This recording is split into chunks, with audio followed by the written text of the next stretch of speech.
When I walked into the courtroom, my daughter snickered and my son-in-law shook his head. The judge turned pale, his hand trembling. My God, is that really him? Everyone stared at me. Nobody knew who I really was until that day. When I walked into the courtroom, my daughter snickered. It was a small, quiet sound, barely a puff of air.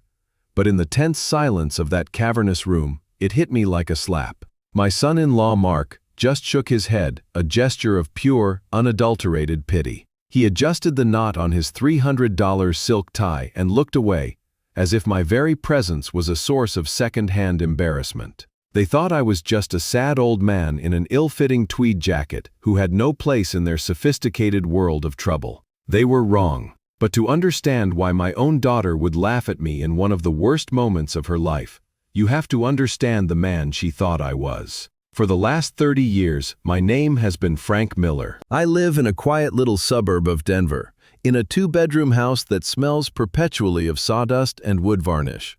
My hands, gnarled and stained from a lifetime of carpentry, can still shape a piece of oak or maple into something beautiful and true.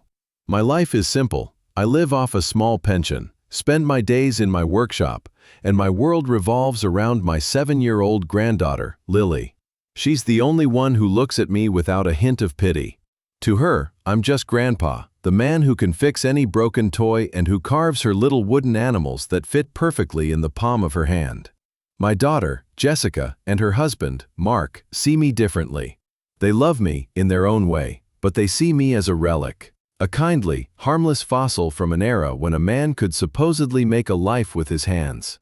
Mark, especially. He works in tech sales, or some such thing, where everything is about synergy and leveraging assets. He speaks a language I don't understand, and wears shoes that cost more than my monthly grocery bill. The tension had been building for months, but it all came to a head at a family dinner about a month before the court date. The air in their sprawling, modern house was thick with stress. It was a beautiful home, the kind you see in magazines, with floor-to-ceiling windows looking out at the distant Rockies. It was also the house they were about to lose. They were being sued by a ruthless real estate development firm, a behemoth called Mountain Ridge Estates, over a convoluted boundary dispute. The company claimed a decades-old easement gave them the right to build a private access road right through Jessica and Mark's prized backyard. Over a tense meal of roast chicken, I listened as Mark railed against their lawyer. "The kid's barely out of law school," he fumed, stabbing at a piece of asparagus. "Mountain Ridge has a whole team of sharks. Our guy David, he's just chum in the water. We're getting steamrolled." Jessica's face was pale, her eyes puffy. "Mark, please," she whispered, glancing at me. "Not tonight." "Why not, Jess? Your dad should know what's going on." He turned to me, his tone dripping with condescension. "It's a complete mess, Frank. All this legal jargon, these motions and counterclaims, it's a different world." I'd been quiet, just watching them, watching the panic in my daughter's eyes. My heart ached for her. I've spent my entire life trying to build a wall between her and the world I left behind. And now a pack of wolves was at her door. Clearing my throat, I spoke softly. "Sometimes," I began, choosing my words carefully, "the most complicated problems have simple keys. It's like finding the grain in a piece of wood. You can't force it. You have to feel it. Maybe there's a detail you're all missing." Mark let out a short, bitter laugh. "A detail? Frank, this isn't a birdhouse. This is multi-million-dollar litigation." I took a steadying breath, I know, but I worked on a lot of building contracts back in the day. Lots of fine print. If you want, I could take a look at the paperwork, maybe a fresh set of eyes. The look Mark gave me could have frozen water. He put down his fork, leaned back in his chair, and smirked. It was a cruel, dismissive expression that made me feel about 2 inches tall. "And what are you going to do, Dad?" He said, the word dad a casual insult. "Build the judge a new gavel? Maybe sand down the rough edges on their closing argument?" Silence. The clinking of cutlery stopped. Jessica stared at her plate, her cheeks flushed with shame. But she said nothing. She didn't defend me. In her silence, she agreed with him. I was the simple carpenter. The old man who knew about wood and nails, not writs and torts. The humiliation was a physical thing, a hot wave that crept up my neck and settled behind my eyes. I felt myself shrink in my chair, the kindly, ineffectual relic everyone thought I was. "No, I suppose not," I mumbled, pushing my own plate away. Just a thought. The rest of the dinner passed in a blur of polite, meaningless chatter. I went home that night and sat in my workshop for hours, the scent of cedar and pine a cold comfort. I ran my hand over a half-finished rocking horse for Lily, my knuckles white. Mark's words echoed in my head. Build the judge a new gavel? He had no idea. When the day of the final hearing arrived, they were a wreck. Jessica called me, her voice trembling. It was over. Their lawyer had told them to prepare for the worst. Mountain Ridge Estates was going to win. They would lose their home. "I'm coming," I said. "Dad, no, you don't have to," she started. The last thing she wanted was to have to babysit her senile father on the worst day of her life. "I'm not asking, Jessica," I said, a flicker of my old self cutting through the fog. "I'm your father. I'll be there for moral support." A heavy sigh. "Okay, Dad, just, please, stay in the background. Don't talk to anyone. It's going to be intense." When I met them at the courthouse, they were already on edge. Mark was pacing, talking into his phone. Jessica gave me a weak, strained smile. "Thanks for coming, Dad." She fiddled with the sleeve of my old tweed jacket. "You look nice." It was the same way you'd talk to a child you'd dressed for a funeral. And that brought us to that moment. Walking through the tall oak doors into the packed courtroom, the air was thick with the scent of old paper, floor polish, and collective anxiety. Lawyers in sharp suits huddled together, whispering. We found our seats in the public gallery.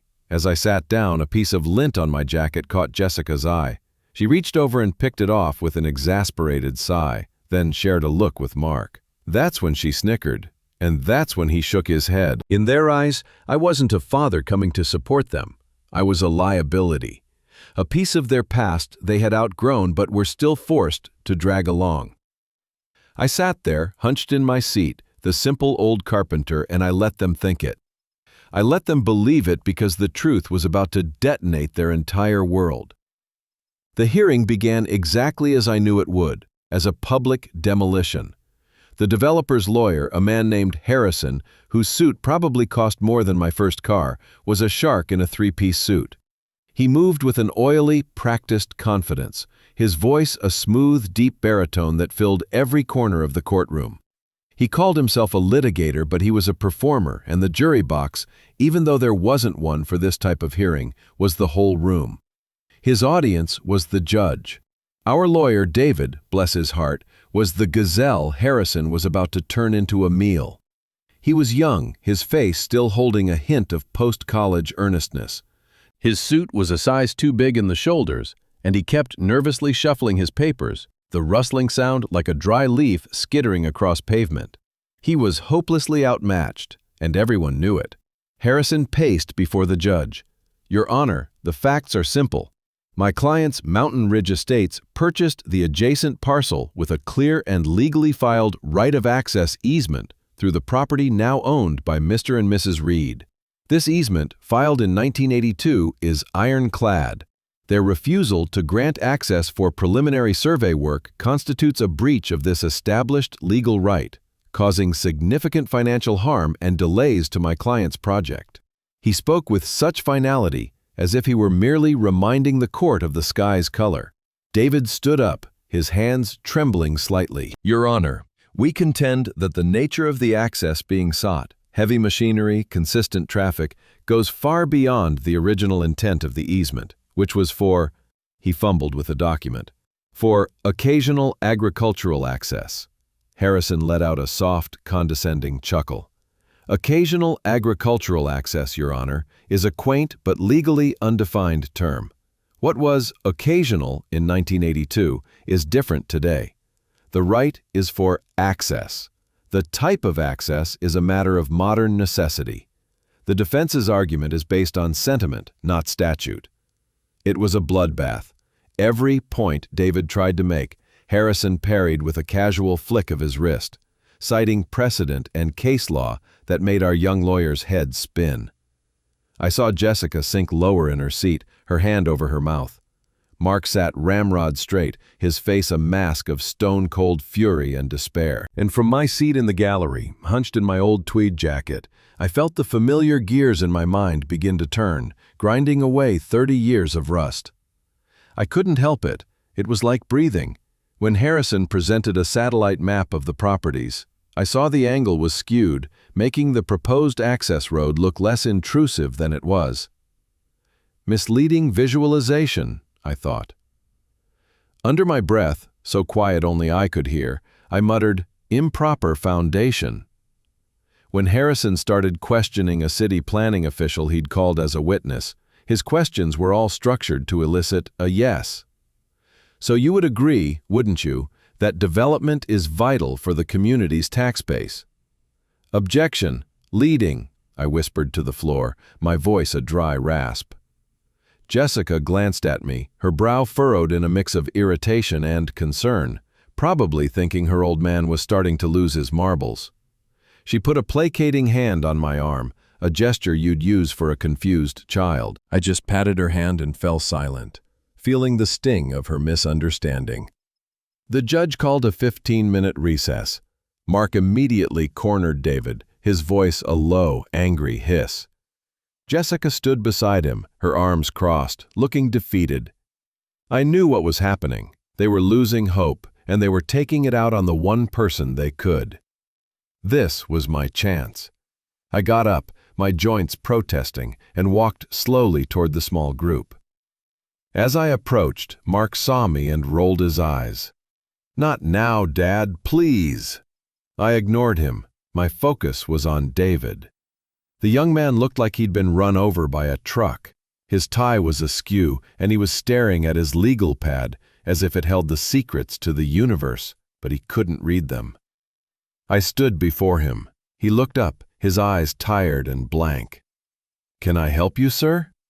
I didn't offer my name.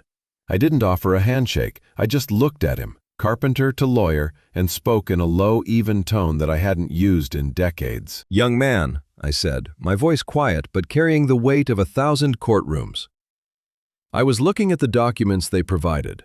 I noticed something in Exhibit C, subparagraph 4. David blinked, confused. Exhibit C? That's just the supplemental title report. It's boilerplate. "It's never boilerplate," I said, a little more sharply than I intended. He flinched. "Look again. You might want to ask Mr. Harrison about the county zoning variance from '98, the one pertaining to the Hillside Preservation Act. It was passed, but it was never properly ratified by the subcommittee on land use. They missed the filing deadline by 24 hours. David stared at me, his mouth slightly agape. Jessica and Mark were watching, their annoyance turning to bewilderment. How would you know that?" David stammered. "I read the footnotes," I said simply. "Check it. Ordinance 21B. If it wasn't ratified, any subsequent amendments to easements in that zone, including the one they're relying on to upgrade agricultural access to commercial access, are invalid." I held his gaze for a second longer, letting the information sink in.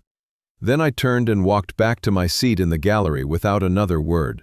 I watched from a distance. David, galvanized by a flicker of desperate hope, furiously scrolled through a digital archive on his laptop. Mark and Jessica stood nearby, whispering, their eyes darting between David and me. Then I saw it. David's back straightened, his eyes widened. He'd found it. He looked over at me, a look of pure, unadulterated shock on his face. I gave him the slightest, almost imperceptible nod. When the judge returned and the hearing resumed, the air had changed. David was still nervous, but now there was a live wire of purpose running through him. Harrison was in the middle of his closing remarks, smug and victorious. "And so, Your Honor, as you can see, the law is unequivocally on our side. If I may, Your Honor." David cut in, his voice clear and surprisingly steady. The judge, an old, stern man named Lawrence Black, with a face like carved granite, looked down over his glasses. "Proceed, Mr. Chen." "Mr. Harrison," David began, "could you please direct your attention back to Exhibit C, specifically, the title report referencing the easement's compliance with current zoning?" Harrison smirked. "Certainly. Though I'm not sure what you hope to find. It's all in order. Is it? David asked, taking a step forward. Are you aware of County Zoning Ordinance 21-B, the Hillside Preservation Act of 1998? The smirk on Harrison's face didn't vanish, but it froze. A flicker of uncertainty crossed his eyes. I'm aware of the act, yes. It has no bearing on this case. It has every bearing, David countered, his voice gaining strength. Could you confirm for the court that the Subcommittee on Land Use properly ratified the Act's amendments? Silence. Harrison's perfect composure cracked. He glanced at the associate next to him, who began frantically swiping on a tablet. Your Honor, this is a stalling tactic, a desperate tangent. It's a direct question, Mr. Harrison. Was it ratified? David pressed, just as I would have.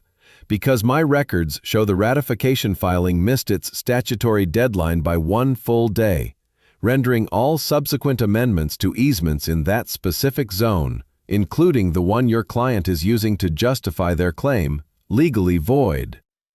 A quiet gasp went through the room. Harrison was speechless. For the first time all day, the shark was dead in the water, caught completely off guard by an obscure procedural error from over 2 decades ago. And that's when Judge Lawrence Black, who had been watching the exchange with mild interest, slowly lifted his gaze. He didn't look at David. He didn't look at Harrison. His eyes scanned the courtroom, searching, until they landed directly on me, sitting hunched in the public gallery. He squinted, leaning forward slightly, his expression shifting from stern impartiality to one of dawning, confused recognition. Jessica saw it. Her head whipped around, her eyes locking onto mine. The disbelief on her face was a painful thing to see. She looked at the judge, then back at me. She saw me give David another tiny, almost invisible gesture with my hand, a slight downward press, telling him to let the point hang in the air. Don't overplay it, let the silence do the work. She watched as David, following my unseen command, simply stood in that devastating silence and let Harrison squirm.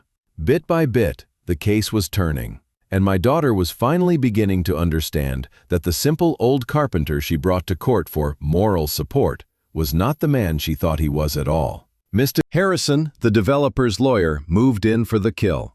He walked with the predatory grace of a shark that smelled blood in the water, a smug little smile playing on his lips.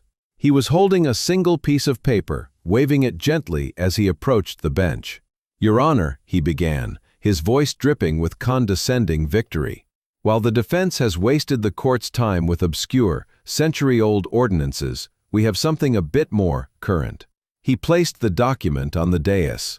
This is a signed affidavit and a title transfer addendum from the previous owner, dated just before the sale to my client's predecessors.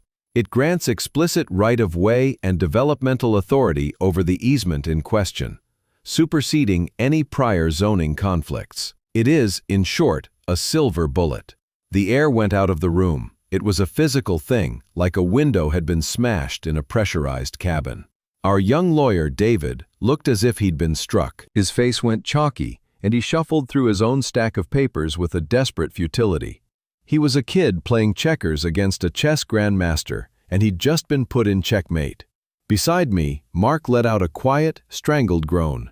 He slumped in the hard wooden pew, his ambition and arrogance dissolving into a puddle of pure despair. I glanced at my daughter. Jessica wasn't slumped, she was ramrod straight, but her shoulders were trembling. A single, perfect tear traced a path down her cheek, and she didn't bother to wipe it away. She was watching her dream house, the home she was supposed to raise Lily in, turn to smoke right before her eyes. And that was it. That was the moment. For 30 years, I had been Frank the carpenter. I had built birdhouses and bookshelves. I had patched roofs and repaired fences. I had learned the pleasant ache of physical labor and the quiet satisfaction of a job well done. I had buried another man, a man I no longer wanted to be, under countless layers of sawdust and simplicity. But watching my daughter's tear fall, I felt the graveyard dirt over that man's coffin begin to stir. The aches in my joints, the familiar companions of my retirement, seemed to vanish, burned away by a cold, familiar fire in my gut. The timid, shuffling old man my family saw was a costume, and it suddenly felt tight and suffocating. It was time to take it off. I stood up. The scrape of my old corduroy pants against the polished wood of the pew sounded like a rifle shot in the dead silent courtroom. Everyone's head snapped toward me. Jessica's eyes widened in mortified confusion. "Dad, what are you doing? Sit down," she hissed, her voice a frantic whisper. A burly bailiff immediately started toward me, his hand resting on his hip. "Sir, you need to be seated. Sir, sit down." But he was too slow. I looked past him, past the lawyers' tables, directly at the man on the bench. I let the voice I hadn't used in 3 decades fill the space. It wasn't Frank Miller's quiet mumble. It was clear, resonant, and carried the weight of 1,000 battles fought in rooms just like this one. "Your Honor, I ask the court's indulgence for just 1 moment." The bailiff froze mid-stride. Every single person in that courtroom, from the stenographer to the spectators, was now staring at me. Mr. Harrison looked annoyed, as if a fly were buzzing at his victory banquet. Mark just stared, open-mouthed. But I wasn't looking at them. My gaze was locked on Judge Lawrence Black. He was an older man with a stern face carved from granite and a reputation for being unshakable. But as he stared back at me, the granite began to crack. His brow furrowed in confusion, then his eyes widened in dawning disbelief. He slowly, deliberately took off his reading glasses and set them down. He leaned forward, closer to the microphone on his bench, his knuckles white as he gripped the edge. His hand, the one reaching for his water glass, began to tremble. A fine, almost imperceptible tremor that I could see even from the gallery.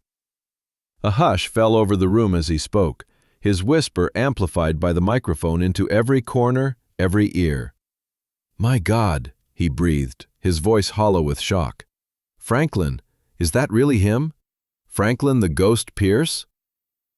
The name hung in the air like gunpowder smoke. It wasn't a shout, it was a detonation.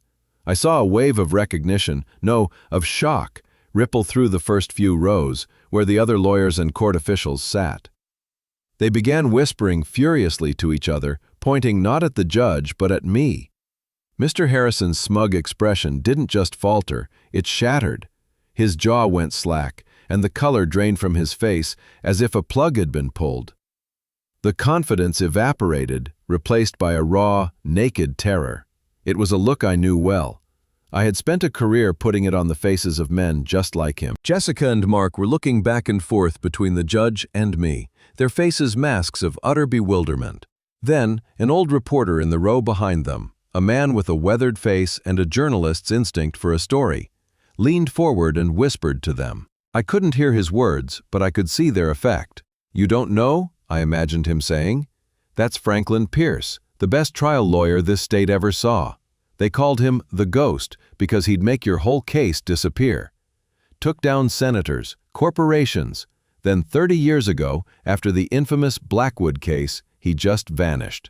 Poof, gone. Nobody's seen him since." I watched my daughter's mind trying to reconcile the two images, the simple, quiet father who smelled of sawdust and varnish, and the legendary legal phantom the judge was staring at in awe and fear. I finally let my posture shift. I straightened my back, pulling myself up to my full height. The stoop of the retired carpenter fell away, and the stance of the litigator took its place. I felt the old muscle memory return, head up, shoulders back, eyes forward. The timid old man was gone. In his place stood a lion who had been sleeping for a long, long time. I looked directly at Judge Black, across the battlefield that was the courtroom floor. I let a small, sad smile touch my lips. "It has been a while, Lawrence," I said, my voice calm and steady. Then, before anyone could speak, before the chaos could fully erupt, I made my move. I'd like to motion to represent my family. Judge Black's gavel came down with a crack that sounded like a rifle shot in the stunned silence of the courtroom. The sound seemed to jolt everyone back to life. "This court will grant a 2-day continuance," he announced, his voice still shaky but regaining its judicial authority. We will reconvene at 9 a.m. on Wednesday. This session is adjourned." And then, chaos. It was like a dam had broken. The quiet, sterile room erupted into a roar of overlapping whispers, shuffling feet, and the frantic clicking of reporters' pens. All at once, everyone was trying to get a look at me, the ghost in the tweed jacket. The same bailiff who'd been ready to haul me out of my seat just minutes earlier was now standing beside me, one hand resting on his belt, acting as a human shield. His entire demeanor had changed. He wasn't looking at me like some nuisance grandpa anymore. He was looking at me like I was a fragile, dangerous artifact that had just been unearthed. "This way, Mr. Pierce," he said, his voice low and respectful. I barely registered him. My eyes were on Jessica and Mark. Jessica's face was a pale mask of confusion, her hand over her mouth, her eyes wide and glistening with unshed tears. She was staring at me, but it was like she was looking at a complete stranger, and in a way she was. Mark looked like he'd been hit by a truck. All the arrogance, all the condescending pity he usually aimed at me was gone, replaced by a slack-jawed bewilderment. His world had just been turned upside down, and his only compass was pointing in a direction he never knew existed. Reporters surged forward. "Mr. Pierce, is it true you're coming out of retirement? Why now? What can you tell us about the Blackwood case?" The questions were a swarm of bees buzzing around my head. I didn't say a word. I just put a hand on Jessica's elbow, a silent signal that I was still her father, and let the bailiffs guide us through the mob. We were ushered down a private hallway, the echoes of the frenzied courtroom fading behind us, and into a small, windowless conference room. The door clicked shut, and the silence that filled the space was heavier than any noise. The room was beige and impersonal, furnished with a polished table and some uncomfortable chairs. A carafe of lukewarm coffee sat untouched on a credenza. We stood there for a full minute, the three of us locked in a triangle of unspoken emotions. Finally, Jessica found her voice. It was a whisper, fragile and broken. "Dad, who are you?" She didn't wait for an answer to that one. Her face crumpled and the first tear spilled over, tracing a path down her cheek. All this time, all these years, why? That was the real question, the one I had spent 30 years hoping I'd never have to answer. I pulled out one of the chairs and sank into it. The commanding presence I'd felt in the courtroom dissolved, leaving behind the tired frame of a 68-year-old man. I motioned for them to sit. Mark did, stiffly, his hands clasped so tight his knuckles were white. He couldn't meet my eyes. The man who'd mocked my hands, the calluses, the specks of sawdust on my clothes, was now faced with the reality that those hands had once dismantled corporate empires. "I didn't retire, Jessica," I said, my voice raspy. "I ran away." I looked at my daughter, my smart, beautiful daughter who I'd tried to give a normal, simple life. "The man you saw in there, Franklin Pierce, he was good at his job, too good. He could bend the law, twist words, destroy lives. All in the name of winning. The Blackwood case, it was the biggest of my career. I won. I exposed a level of corruption that reached higher than anyone imagined. But the cost, I trailed off, the memory a bitter taste in my mouth. It wasn't about justice by the end. It was about annihilation. I had to become a monster to defeat a monster. After it was all over, after all the press and the accolades, I went home and looked in the mirror, and I didn't recognize the man staring back. I saw what I'd done to the other side, to their families, the collateral damage, and I saw what it had done to me. I was hollow. I reached across the table, my hand covering hers. "Your mother had just passed. You were just a little girl. And I knew, with absolute certainty, that I couldn't let you grow up in that world. I couldn't let Franklin Pierce raise you. He wouldn't have been a father, he'd have been a strategist. So I buried him. I packed up, changed my name back to my mother's maiden name, Miller, and moved us to a place where no one would ever look. I chose to build things, Jessica, with my hands, because he had only ever known how to tear things down. I did it all to protect you." Tears were streaming down her face now, but they were different tears. Tears of understanding, of a lifetime of confusion suddenly making a terrible kind of sense. "Oh, Dad," she sobbed, holding my hand tightly. I'm so sorry. The way I treated you. I just thought you were simple, ineffectual. I gave a small, sad smile. That's what I wanted you to think. It was safer that way. What I didn't realize in that stuffy conference room was that the true nature of our fight was being laid bare in a frantic phone call across town. While we were untangling the past, the present was taking on a much more sinister shape. Mr. Harrison, the developer's slick lawyer, was in his car, sweat beading on his forehead despite the air conditioning. His hands were shaking as he held the phone to his ear. "It's a disaster," he stammered. "He's here. Pierce is back. He's representing them himself." The voice on the other end of the line wasn't panicked. It was as smooth and cold as polished granite. "Is he now?" the voice mused, a chilling lack of surprise in the tone. "After all these years." "What do we do?" Harrison pleaded. "This changes everything. He knows things. He'll find things. We need to pull the lawsuit, offer a settlement." "You will do nothing of the sort," the voice cut in, its calmness more terrifying than any shout. "This doesn't change the plan. It is the plan." A pause. Then the voice said a name, one that would have sent a bolt of ice through my heart had I heard it. Marcus Thorne. The central figure of the infamous Blackwood case. The man whose career, whose entire empire, I had publicly and systematically disemboweled 30 years ago. My victory had cost him everything. His reputation, his fortune, his power. He'd disappeared, just like I had, but for very different reasons. This lawsuit against Jessica and Mark, my quiet, unassuming family, had never been a random, predatory legal action by some faceless corporation. It was a carefully constructed trap, years in the making. Thorne had found me. He hadn't come for me directly. He was smarter than that. He was using my daughter and her husband, my simple life, my one vulnerability, as bait. He hadn't just wanted to take their house. He wanted to draw me out. He wanted Franklin, the ghost, Pierce, back in the ring for one last fight. The game hadn't just changed. I was only just now realizing what the game truly was. The stakes weren't a house and some legal fees anymore. This was about 30 years of festering hatred. This was about revenge. And my family was standing right in the crossfire. 2 days felt like both a lifetime and the blink of an eye. When we walked back into the William A. Ryder courthouse, the atmosphere wasn't just tense, it was electric. The place was packed to the gills. The public gallery, previously a sparse collection of bored-looking citizens, was now standing room only. I recognized the faces, gray-haired partners from Denver's top law firms, young, wide-eyed law students from the University of Denver clutching notepads, and reporters who looked like they'd been covering trials since before I'd even left the game. They weren't here for a property dispute. They were here to see a ghost. I wore a sharp, dark gray suit. David, their young lawyer, who now looked at me with a reverence that bordered on fear, had insisted on lending it to me.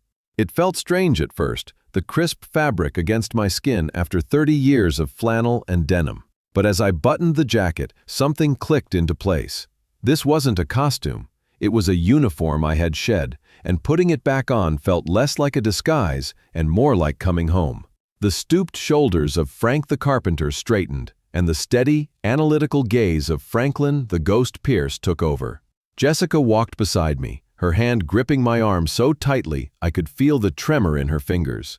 She didn't snicker this time. She looked at me with a cocktail of pride, terror, and utter bewilderment. Mark trailed a step behind, his usual swagger completely gone, replaced by the cautious deference of a man who's just discovered the quiet tabby cat he's been patting on the head is actually a sleeping lion. The hearing began. Mr. Harrison, the slick lawyer for Mountain Ridge Estates, tried to project confidence, but I could see the sweat beading on his upper lip. His opponent was no longer a flustered rookie. It was a legend he'd only heard about in law school horror stories. What followed wasn't a defense. A defense is reactive. I went on the attack. I didn't raise my voice. I didn't engage in theatrics. I simply began to dismantle his case, piece by piece, with the calm precision of a carpenter taking apart a poorly made cabinet. I used their own documents, their own exhibits against them. A property survey with a date stamp that contradicted an affidavit. a zoning application that conveniently omitted a prior environmental impact report. A series of interoffice emails obtained through a rapid-fire discovery motion I'd filed the day before that spoke of aggressive acquisition and bypassing restrictive covenants. To the casual observer, it might have seemed dry. To the lawyers in the room, it was a masterclass in slow-motion demolition. With every question, every document I presented, I wasn't just poking holes in their case. I was methodically unraveling the entire tapestry of lies they had woven. Harrison's arguments, which had seemed so formidable 2 days ago, now looked flimsy, fraudulent. He began to object, but his objections were weak, desperate. Judge Black overruled them with a curt, "Proceed, Mr. Pierce." The final nail, however, wasn't a document, it was a man. "The defense calls Marcus Thorne to the stand," I announced into the profound silence. A wave of murmurs washed over the gallery. Harrison shot to his feet. "Objection, Your Honor. Mr. Thorne's relevance to this specific property matter is tenuous at best." "Is it, Mr. Harrison?" I asked calmly, not even looking at him, my eyes fixed on the back of the courtroom where Thorne was sitting, trying to look invisible. "Or is it true that your client's entire case is a fabrication, a personal vendetta masquerading as a legal dispute?" "Overruled," Judge Black said, his voice like gravel. "Mr. Thorne, please approach the bench." Thorne strutted to the stand, a mask of arrogant indignation on his face. He was older, heavier, but the same sneering contempt was in his eyes. The contempt of a man who believed he was above consequences. He was sworn in, and he looked at me as if I were a bug he was about to squash. I let the silence hang for a moment. "Mr. Thorne," I began, my voice soft, "you run a very successful real estate development empire today, correct?" "I do all right," he smirked. "And you built this empire on a foundation of sound, ethical business practices?" "Absolutely the best." "So you would never, for instance, resort to falsifying documents, intimidating landowners, or creating fraudulent shell corporations to hide assets?" Harrison was on his feet again. "Objection! This is a fishing expedition." "I'm establishing a pattern of behavior, Your Honor," I stated, "with your indulgence."